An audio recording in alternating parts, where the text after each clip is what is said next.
You are now listening to the Do Well Collective podcast, where our mission is to provide authentic conversations and community for the Christian millennial. I'm your host, Craig Bass. Welcome to the podcast. This episode is part of an exclusive series called Uncut, Reflections on 2020, where Jalen and I will get real, raw, and honest about what's going down this year. And as you know, a lot has gone down this year. Today, we're going to discuss American politics. Whew. It's a lot, y'all, but we're going to jump into it. Specifically, we're going to talk about the church and how they've been involved, for better and for worse. All right, let's jump right into it.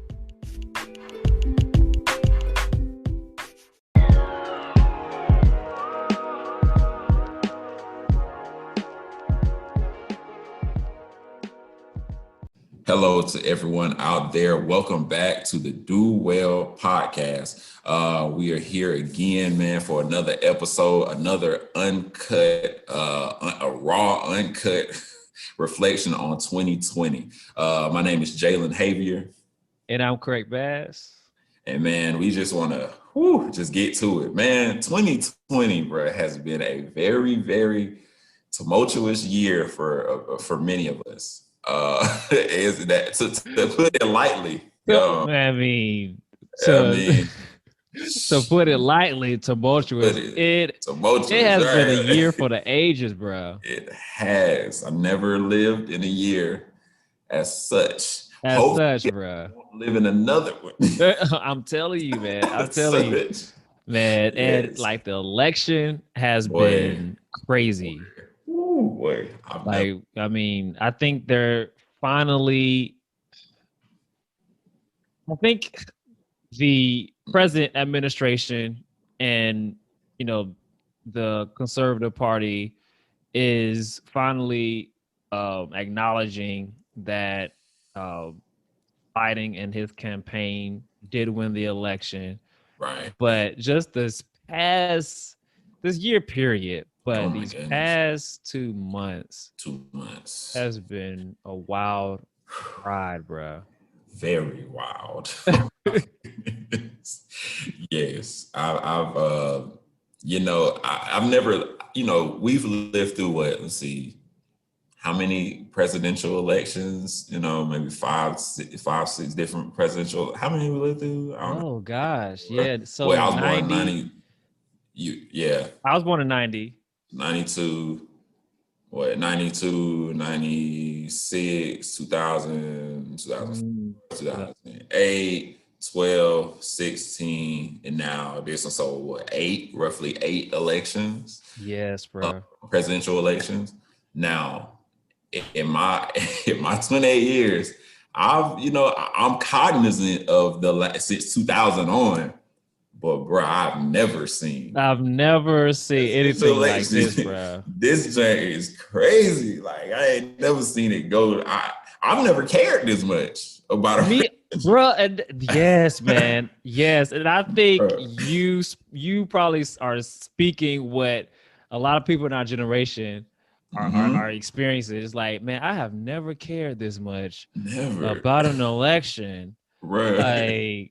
Folks got CNN on all the time.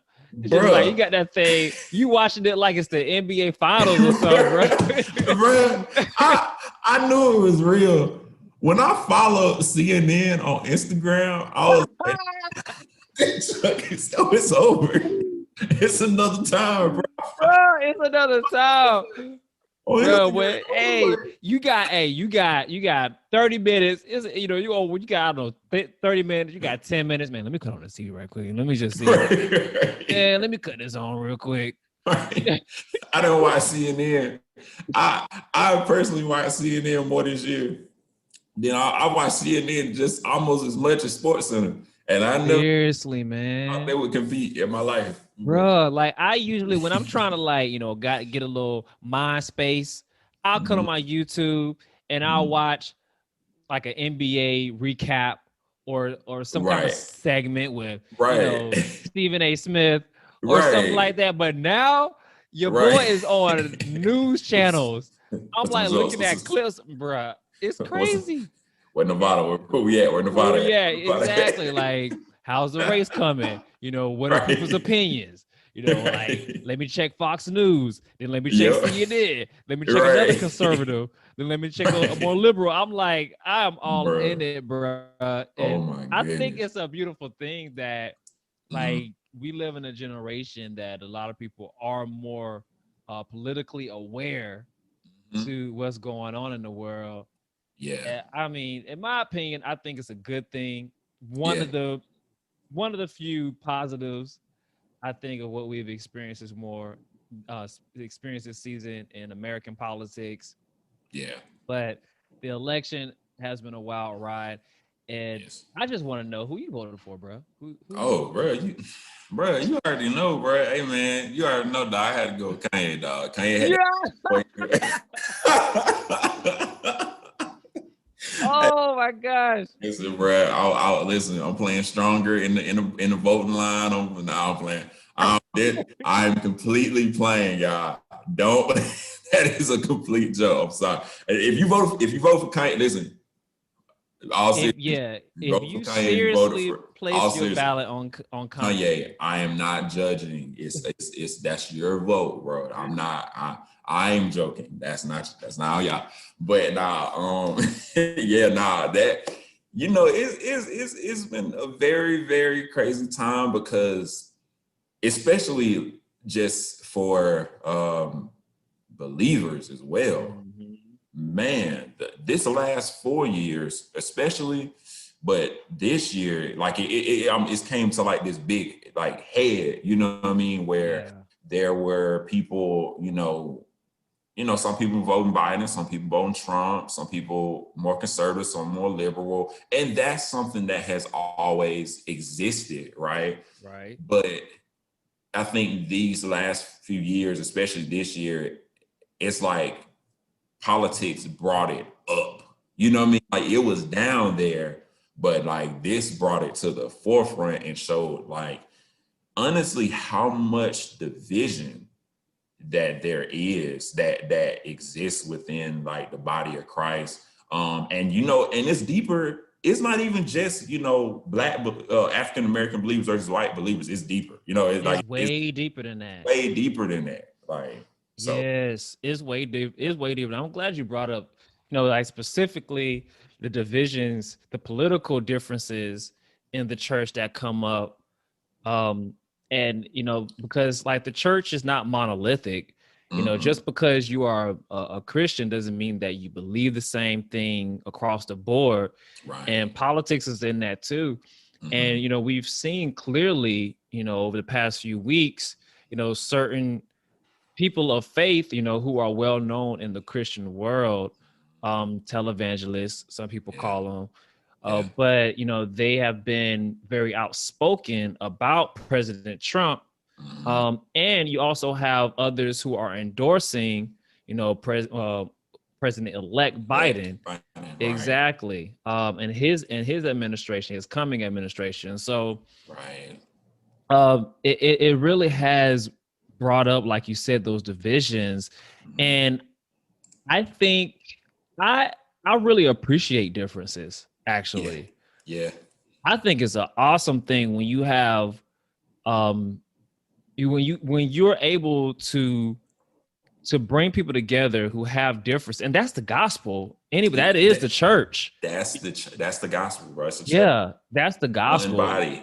One body, like he broke down the wall of division so Mm-hmm. he can create one body, and he's the head, like Christ is the head. And so I Yes. think differences are good, and they Yes. are healthy, and they're necessary. Right. But one thing that I have observed in this is people becoming um people connecting and I'll just shoot it straight. People are Yeah. connecting their political affiliations to their faith, and Uh, saying that if you don't believe the way I do, then you're not a Christian, or you're not as mm-hmm. Christian as I am. Mm-hmm. And that is wrong. I'm Yeah. sorry, buzzer. That is just wrong. Nah, call it out. Yeah. Call it out, dude. It's call it out. That's true, because it's gotten to a point where now we're playing the place of the Holy Spirit. Right. You know, we're trying to take that place and like make that determination of people. And that's just not our place to do. You know what I mean? It's just not. Now, does that mean that we don't look at, like the word says, what someone's fruit is bearing? No, absolutely. We need to look at that. We need to see, okay, you're saying this, you're proclaiming this. Okay, let me see how this part lines up. Or if it doesn't line up, right? But like you said, this thing has made it where it's like people are so connected on their political affiliations that, like you said, they're putting it as if that and Christ are the same. Like for everybody out there, you know what I'm saying? Regardless of what side you fall on, Jesus ain't American, bro. Jesus ain't conservative. He not conservative. He not liberal. He not a Democrat. He not a Republican. He not an independent. You know what I'm saying? Jesus ain't a dog. It ain't. He not. He over all that. Like he's above all that. Like, you know what I'm saying? And what's scary is where we're seeing it, and we're seeing it on both sides. So because I want to really make sure we say, you know, like, this isn't just about people who maybe be more conservative, who voted Republican, who's, you know, it's not about them specifically. And it's not just about liberal and Democrat. It's not. It's about where we're seeing people who are believers and professing believers through their actions, through their thought process, through what they're showing, that they're showing in part more allegiance to a political party. Yes. Than to Jesus. And that is always going to be that is not the gospel. That is not how we are called to live our lives as disciples of Jesus, because nothing is above him. Nothing. Like, if you exalt anything above Jesus, that's called idolatry. Come on. That's called idolatry. And that's what we are seeing in the world right now, in this American political landscape. At the intersection of faith and politics, we are seeing idolatry more than I think we've seen in a very long time. Yes. Because there, you know, and for example, I've just seen through like the news and through different things popping up, like certain faith leaders. Let me just say it. I'm trying to be.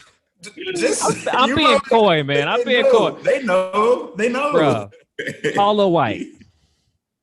Yeah, man. Kenneth Copeland. Yeah, man. Those are the two recently that I've seen. Yeah, pretty prominent. That I've seen, and there's plenty more. There's plenty more. So many more, but those are, you know, people who are in that circuit of you know well-known, national, internationally known figures. Exactly. And I've been very disappointed, extremely disappointed. Yeah. Because what I see are people exalting their political affiliations higher than Jesus. And that's a no-go. That's a no-go.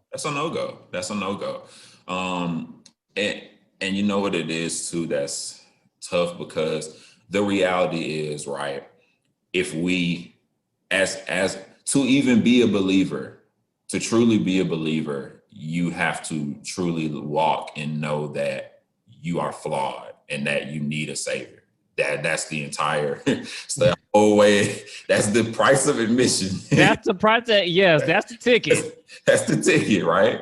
And accepting that, and so we know that all of us have, absolutely all of us have blind spots. Yes, that's not debatable, right? We all have blind spots, But then it gets to a point where it goes beyond being blind and purposefully choosing, you know what I mean, to exalt something higher than Jesus, especially when it comes to politics.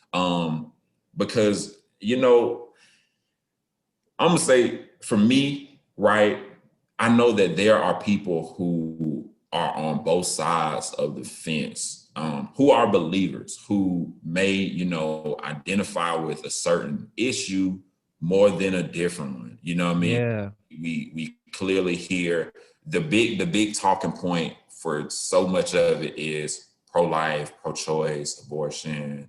You know what I mean? That's the big talking point. Where you fall on that. All in that, yeah. Yeah, right.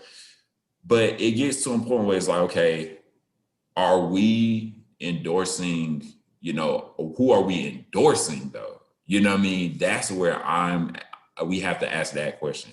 Who are Yes. we endorsing? Are we looking to really say, hey, are we endorsing like this person as if they are God, as if they are, you know, not only to be worshiped, but they are the one that we are led by God to follow? You know what I mean? It's the difference between looking at an issue versus like, no, you're trying to follow and adhere to this person. You know what I mean?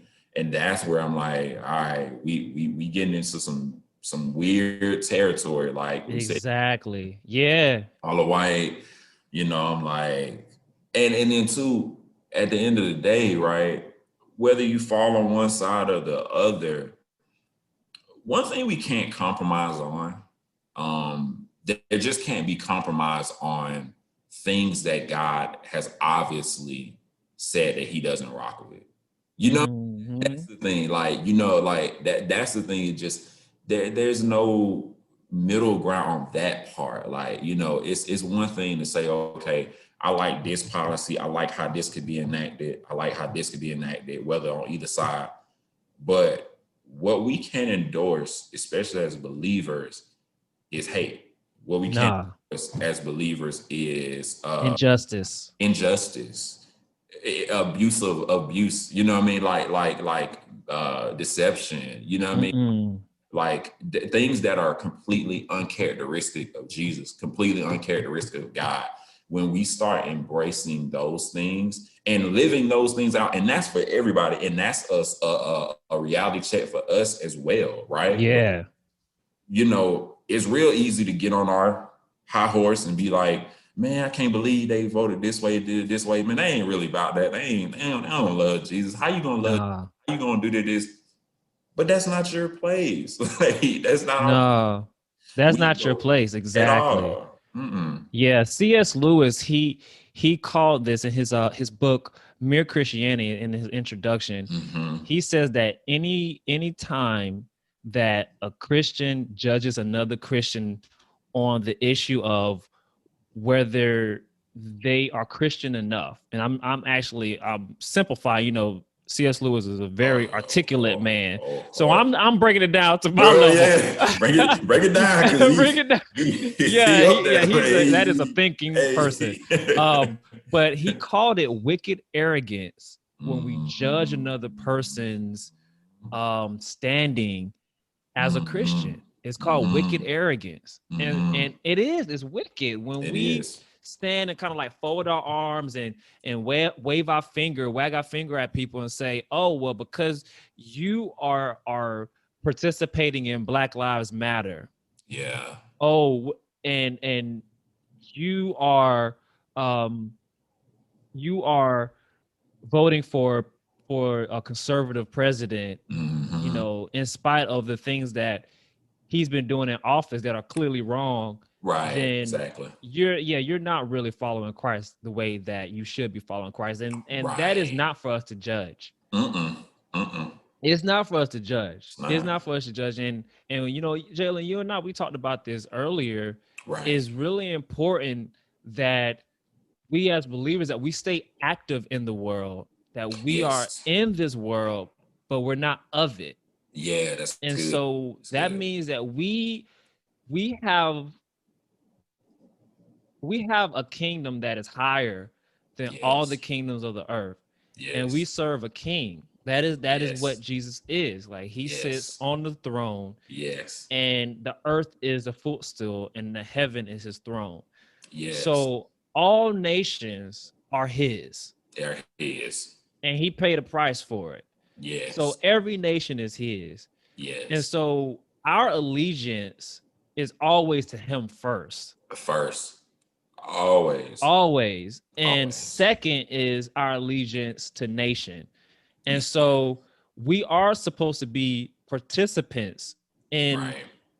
a country's political struggle towards justice. Mm-hmm. We are always supposed to be change agents in that. We're not supposed to be passive, just kind of watching things unfold, That's you good. know, watching things burn and eat our little popcorn and like, oh, well, Jesus is going to zap us to heaven anyway. So Right. let's Nah. just watch everything burn. No, that is Right. not the gospel either.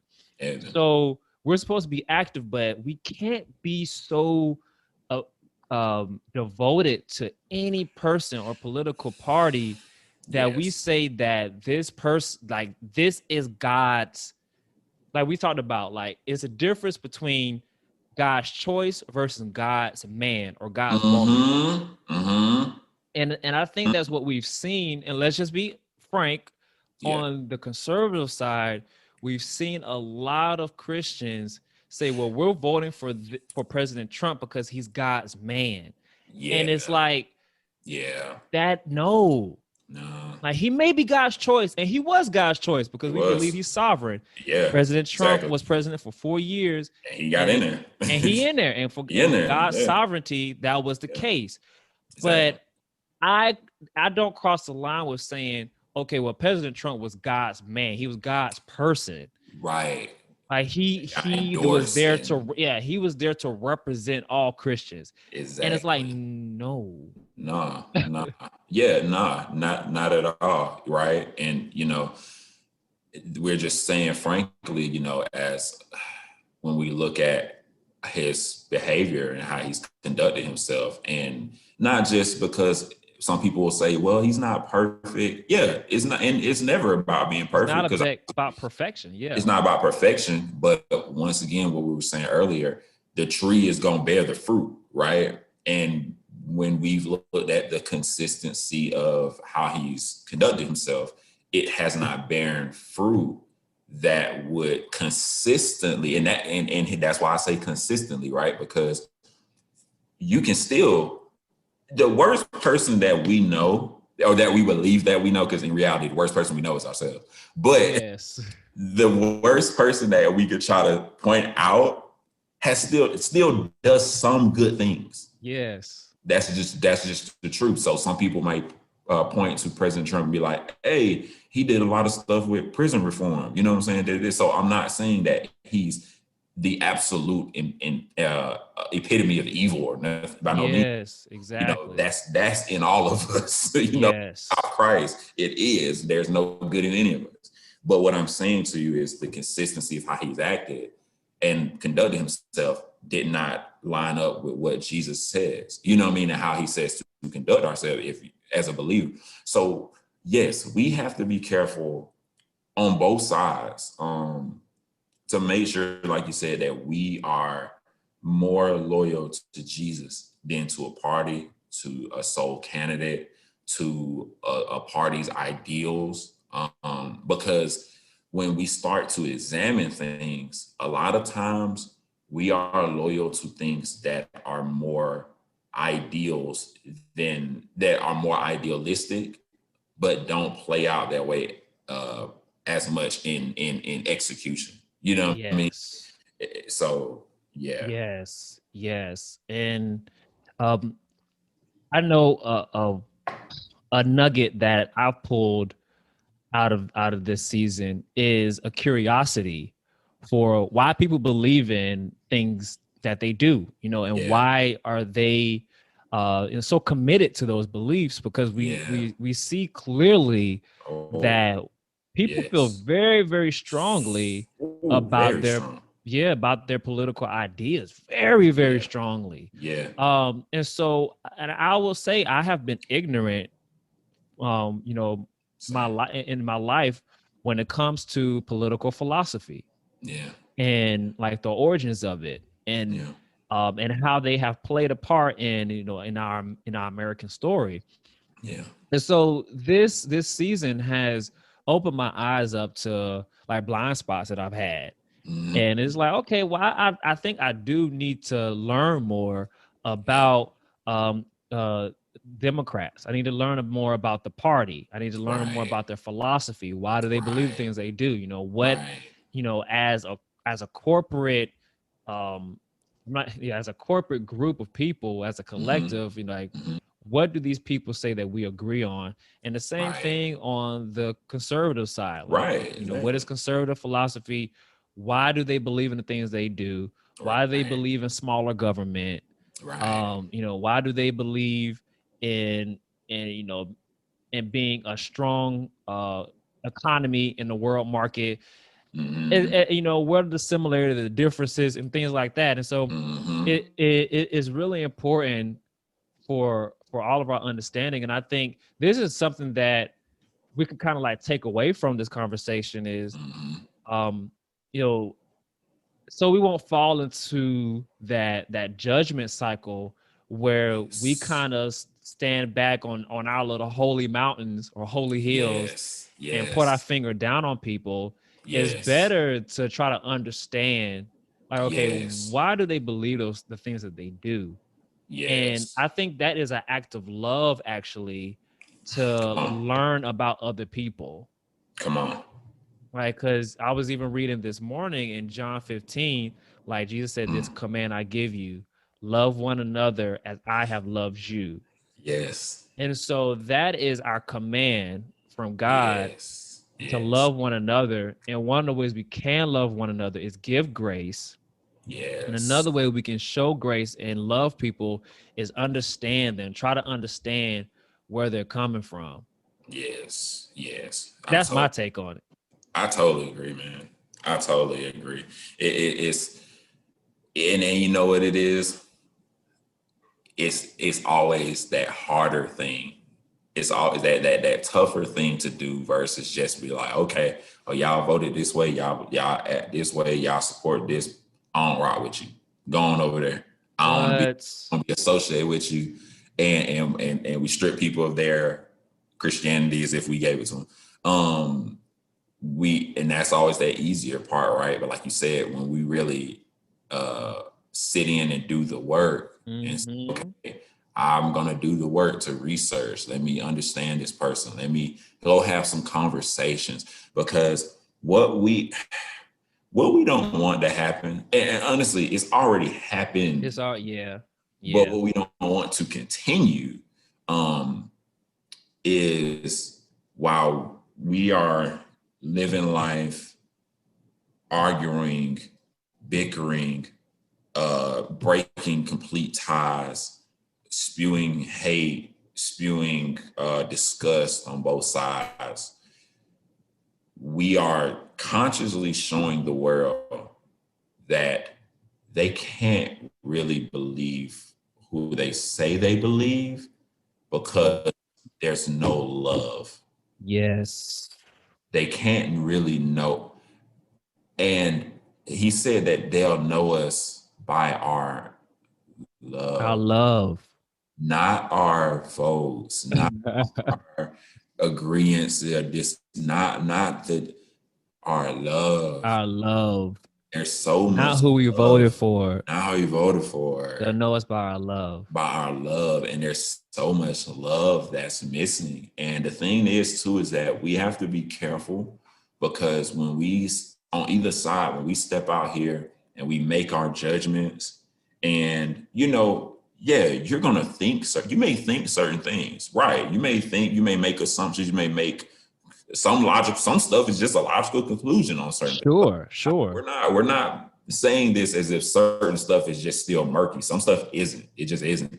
But what we're saying is we don't want to get to the point where we're so easy to cut stuff off that we show the world that there's so much divide that they already know, like, hey, I'm not coming into that. They're just as divided as us.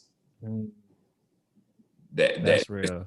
They're just as divided as us. They act the same way we act. They talk the same way we talk. they hate the same way we hate. Why would I ever subscribe to what they say they are subscribed to? And when we do this stuff, especially when we're putting stuff out, and it's easy. I mean, even like Facebook, you know, so we killing them Facebook. Oh, we going. Oh my God, we become like warriors, snipers on Facebook. Oh, internet warriors. Web warriors, but we on there. We web warriors, dog. And the thing is, for me, is we see it, and you never know, right, how you could be burning a bridge that later that person could be converted. That person could come back. That person could, come to more understanding. You know, like when we just when we cancel culture. That is. Yeah, that is very toxic. It's very toxic when and some people need to be canceled. Let me just say, some stuff needs to be canceled. Just like, nah. Certain stuff, it does not deserve support. It's some stuff does not deserve, so it needs to be canceled. It needs to be canceled, right? But just because someone has a difference in ideology or opinion, and we just cut them off, or just say, oh, you're not welcomed in our circles, in our affiliations anymore. Like, you're not worthy of a conversation, right? Because you don't believe the way I do, or you made a mistake, or you did something previously that was wrong and was hurtful, but like, there's no redemption for you. There's no redemption. Come on. Like that is where it's like, nah, cancel culture. You gotta, you gotta slide back, because that's not the right way to handle things. It's not. And I love this came now. I love the story of Jesus with the woman at the well. Bro. Right? Jesus goes to the well. The woman is at the well. Jesus starts talking to her. Immediately, she like, why are you talking to me? Why are you talking to me? You a whole different race. You a whole different set of people. You ain't supposed to speak to me, and then you gonna ask me to get you. There's already enough blocks up that will divide us. What? So we need to add another one that does not have to be there. And not only that, if it's there, our mission should not be to add more bricks. Bruh, yes. And I want to share this story before we close. I want to share this story. Yes. Just as an encouragement, and only for encouragement purposes. On Facebook, I try not to spend a lot of time on Facebook. Just period. Whether it's 2020 or not. 2020 is hard being on Facebook, on social media. It is tough. Oh my gosh. But just in general, I try not to be on it too much. Yeah. But it was probably like about 4 or 5 months ago, it was around the time that George Floyd was murdered. It was the weeks after, and one person who was we knew each other in a Christian setting previously, and he posted something online that was very offensive about George Floyd. It was, in particular, he brought up George Floyd's criminal record of his past, and we know historically that has been done by people to basically give a pass on violence done to Black bodies. Yeah. It is something that it happens. You just wait for it. You're like, okay, wait for it. Wait for it to happen. The retroactive. Oh, well, he was smoking weed. Yeah. It is like he sold to millions of Americans. Like, right. It's legal. Like, it's legal in many states. So it's legal. Yeah. Like, oh, he did this in his past. And so regardless of what George Floyd did in his past, and it appears that in his criminal record there were certain things that were just that was very bad that he did. Right. Regardless of that, this man was murdered in front of our eyes. Murdered. He was murdered in front of our eyes. And this guy, he posted a very offensive, to me, it may have not been offensive to other people, but to me, it was. I think he crossed the line. Yeah. And I was ticked off. I'll be honest. I was ticked off about it. And we had a conversation in his comments. And I was very upset. And I was like, I can't believe that this person who is a believer would put something like this online. I was offended. I was like, nah, this is not good. And I let him know in a respectful way. I let him know. But what I did do, I went into my inbox and I messaged him personally. And I told him, I said, hey, I just want you to know that I love you. That regardless of what's happening in this world, or no matter what divisions we see, I just want you to know that I love you. And like your value to me has not changed. Yeah, that's good. I dropped it. And like, and you know, I moved on. And, you know, I'm not sitting here just like, hey, let's talk, you know, let's have a conversation, you know, let me call you on your birthday. It's nothing like that. It's just letting him know that because of my allegiance to the gospel, my allegiance to Jesus, that is higher than what I'm feeling and what I believe is wrong. Good. That's good. That's good. And so, I just want to share that. Like, that's like a real experience that I had. And I'll say, like, there are moments where I still think about it and I'm like, man, that was wrong. But it's still like, I can't just like cancel him and say, you know, like, you have no place in my life, or we can't have a conversation ever because of something that you said or did that was offensive to me. Right. Exactly. Bro, that's deep. Whew, that's heavy. Election 2020, man. Election 2020, man. Whoa. Whew. Once again, y'all, thank you for tuning in with us for another episode, another uncut reflection on 2020. We will be seeing you soon again. Craig, you got anything you want to share with them before we close out? No, just stay tuned. We're going to have more raw and real conversations, uncut reflections on 2020.